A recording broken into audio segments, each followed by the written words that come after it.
అలానే మిసేసరావు ఆస్ట్రేలియాలో evidence level 2, evidence level 3 ఇలా కేటగిరైజ్ చేస్తారు వీసాలని. ఇండియన్స్ లెవెల్ 2లో ఉండేటువంటి వాళ్ళు ఇప్పుడు లెవెల్ 3కి మార్చేసింది ఇండియన్స్కి సంబంధించినటువంటి వీసాలని. అంటే హై రిస్క్లోకి ఇండియన్స్ని తీసుకెళ్ళిపోయింది. ఎందుకు అని అంటే ఇండియన్స్ రాకూడదు ఆస్ట్రేలియాకి. రాకుండా ఉండాలంటే హై రిస్క్లో వీసాలను పెట్టాలి. వీసాలు ఇచ్చేటువంటి కేటగిరీని మార్చేసింది ఆస్ట్రేలియా.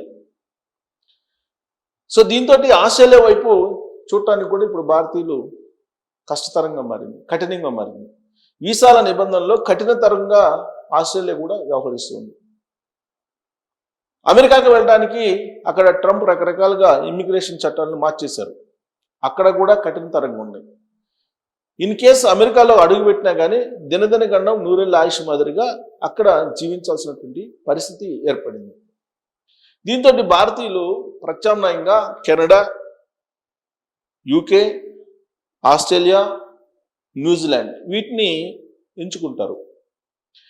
ఈ దేశాల్లో వీసాలు అంత ఈజీగా ఇప్పుడు రావట్లేదు గతంలో మాదిరిగా.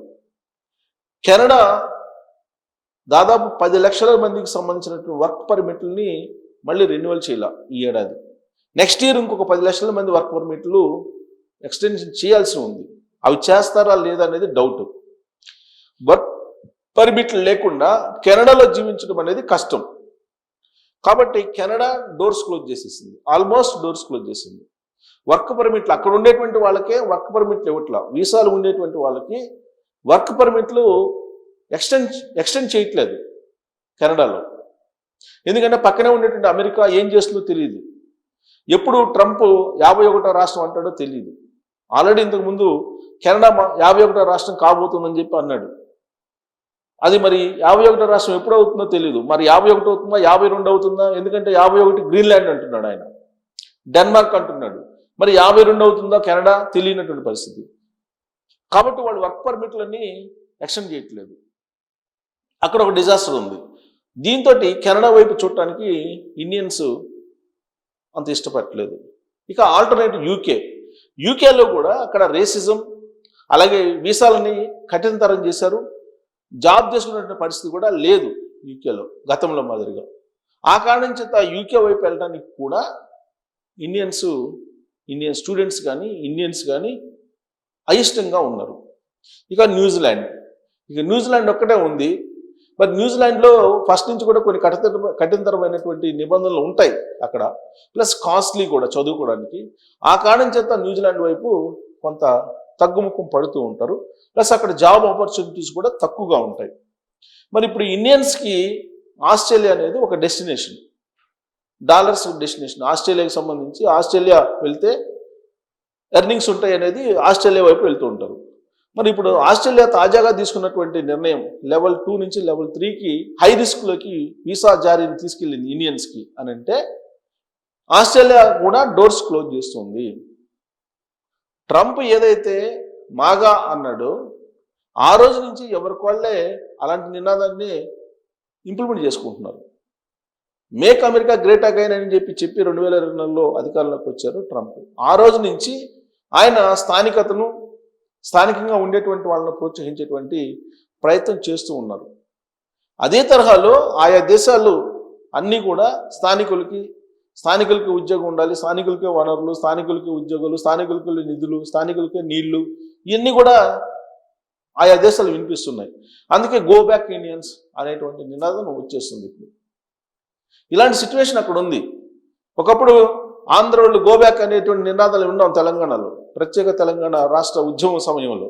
సేమ్ ప్రపంచంలో ఆయా దేశాల్లో అలాంటి సిచ్యువేషనే ఇప్పుడు నెలకొంది. గో బ్యాక్ ఇండియన్స్ అంటున్నారు. దాంట్లో ఆంధ్ర వాళ్ళు ఉన్నారు, తెలంగాణ వాళ్ళు ఉన్నారు, ఇతర రాష్ట్రాలు కూడా go back Indians go back అని చెప్పి నినాదాలు అమెరికాలో వస్తున్నాయి, ఆస్ట్రేలియాలో వస్తున్నాయి, యూకేలో వస్తుంది, కెనడాలో వస్తుంది, న్యూజిలాండ్లో వస్తుంది.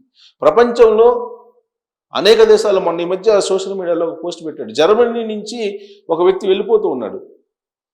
జర్మనీలో ఇంకా ఉండాల్సినటువంటి పరిస్థితులు లేవు అని చెప్పి జర్మనీ నుంచి ఆయన వలస వెళ్తున్నాడు. ఒక ఇండియన్ ఒక పోస్ట్ పెట్టారు, అక్కడ కూడా ఉండేటువంటి పరిస్థితి లేదు అని. ఇలాంటి సిచ్యువేషన్లో ప్రపంచం ఉంది అని అంటే అది అమెరికా దేశం ట్రంప్ కారణంగానే ఉంది అని చెప్పి అందరికీ తెలుసు. మరి ఇమ్మిగ్రేషన్ పాలసీలు ఎందుకు మారుస్తున్నారంటే అగ్రరాజ్యం అమెరికా మారుస్తుంది కాబట్టి అన్ని దేశాలు మార్చుకుంటున్నాయి.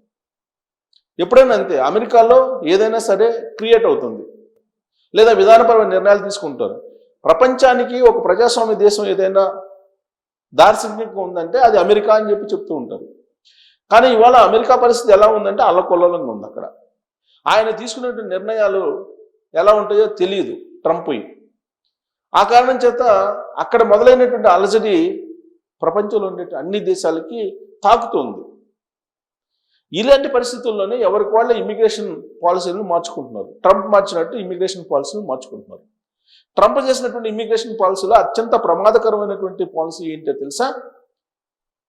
H1B వీసా ఉన్నప్పటికీ, అంటే వర్క్ పర్మిట్ ఉన్నప్పటికీ కూడా దాన్ని రెగ్యులరైజ్ చేసుకోవడానికి లేకుండా మళ్ళా స్వదేశానికి వచ్చి దాన్ని మళ్ళీ రెగ్యులరైజ్ చేసుకోపోవాలి అనేది ఒకటి. 2, ఇంతకుముందులాగా గడువు తగ్గించడం. 3, వెట్టింగ్. 4, అక్కడ ట్రాఫిక్ రూల్స్ వైలేషన్ చేసినా కానీ వీసాని రద్దు చేసేటువంటి పరిస్థితి. 1,00,000 వీసాలని ఒక ఏడాదిలో, గత ఏడాదిలో అంటే 2025లో 1,00,000 వీసాలను రద్దు చేశారు. గతంలో ఎప్పుడు ఇంత పెద్ద స్థాయిలో వీసాలను రద్దు చేయలేదు అమెరికాలో. దానికి కారణాలు ఏంటి? డ్రంక్ అండ్ డ్రైవ్ కేసులు. అలాగే అమెరికాకు వ్యతిరేకంగా ఒకవేళ పోస్టులు పెట్టినా లేదా వ్యతిరేకంగా ప్రచారం చేసినా ఈ సోషల్ వెట్టింగ్ చేసి రద్దు చేస్తూ ఉన్నారు. 3, అక్కడ అనుమతి అయిపోయినా కానీ కంటిన్యూ అవుతున్నారు అనేటువంటి ఉద్దేశంతో వీసాలు రద్దు చేస్తున్నారు. 4 వచ్చేసి డాక్యుమెంట్స్ సరిగ్గా లేకపోయినా కానీ మొత్తం మీ ఎంటైర్ అమెరికా చరిత్రలో, అమెరికాకు వెళ్ళినటువంటి వాళ్ళ చరిత్రలో ఎక్కడైనా సరే డాక్యుమెంటేషన్ కనుక కరెక్ట్గా లేకపోతే వీసాలు రద్దు చేస్తున్నారు. సో ఈ కారణాల చేత 1,00,000 వీసాలను రద్దు చేసింది అమెరికా. మరి మిగతా దేశాలు కూడా ఆ దేశాన్ని అనుసరిస్తాయి కదా. అందుకే ఇప్పుడు ఆస్ట్రేలియా కూడా అదే పద్ధతిన అనుసరిస్తూ ఉంది. ఇది న్యూస్, లేటెస్ట్ న్యూస్. భారతీయులకు ఆస్ట్రేలియా విద్యార్థి వీసా కఠినం. భారతీయ విద్యార్థులకు వీసా జారీ ప్రక్రియను ఆస్ట్రేలియా మరింత కఠినం చేసింది. బంగ్లాదేశ్, భూటాన్, నేపాల్తో పాటు భారత్ దరఖాస్తులను హై రిస్క్ కేటగిరీలోకి చేర్చింది. అంటే భారతదేశాన్ని బంగ్లాదేశ్, భూటాన్, నేపాల్ జాబితాలో చేర్చేసింది ఆస్ట్రేలియా. ఈ నేపథ్యంలో ఇక నుంచి వీసా దరఖాస్తుదారుల డాక్యుమెంట్లను ఇమ్మిగ్రేషన్ అధికారులు మరింత క్షుణ్ణంగా పరిశీలించనున్నారు. ఆస్ట్రేలియాకు చెందిన సరళీకృత విద్యార్థి వీసా ఫ్రేమ్వర్క్ కింద భారతీయ విద్యార్థులను ఎవిడెన్స్ లెవెల్ 2 నుంచి ఈ నెల 8 నాటికి ఎవిడెన్స్ లెవెల్ 3కి మార్చారు. భారత్లో ఫేక్ డిగ్రీల కేసులు పెరిగిపోవడంతోనే ఈ నిర్ణయం తీసుకున్నట్లు అధికార యంత్రాంగం వెల్లడించింది. భారత్ నుంచి వెళ్ళేటువంటి విద్యార్థులు ఫేక్ సర్టిఫికేట్లు పెడుతున్నారు, ఫేక్ డిగ్రీ సర్టిఫికేట్లు పెడుతున్నారు అనే ఉద్దేశంతో లెవెల్ 2 నుంచి లెవెల్ 3కి హై రిస్క్లకి ఈ వీసా జారీ ప్రక్రియను తీసుకెళ్లింది ఆస్ట్రేలియా భారతీయ విద్యార్థులకు. 2025లో ఆస్ట్రేలియాలో దాదాపు 6,50,000 మంది విదేశీ విద్యార్థులు ఉండగా భారతీయులు దాదాపు దాంట్లో 1,40,000 మంది వరకు ఉన్నారు. అంటే మన సంఖ్య ఎక్కువగా ఉంది. కాకపోతే ఫేక్ డిగ్రీలు పెట్టి ఆస్ట్రేలియాకి వెళ్తున్నారు అనేది ఆ దేశం చెప్తుంది. బహుశా రేపో మాపో అమెరికా కూడా ఇదే చెప్తుంది. అంటే వీలున్నంత వరకు ఆయా దేశాలు ఇండియన్స్ని పంపించేస్తూ ఉన్నాయి. కాబట్టి గో బ్యాక్ ఇండియా అనేటువంటి నినాదం ప్రపంచవ్యాప్తంగా వినిపిస్తూ ఉంది. ఇది ఆయా దేశాలకు లాభమా నష్టమా అనే దాని మీద మీరు కామెంట్ చేయొచ్చు. Thank you.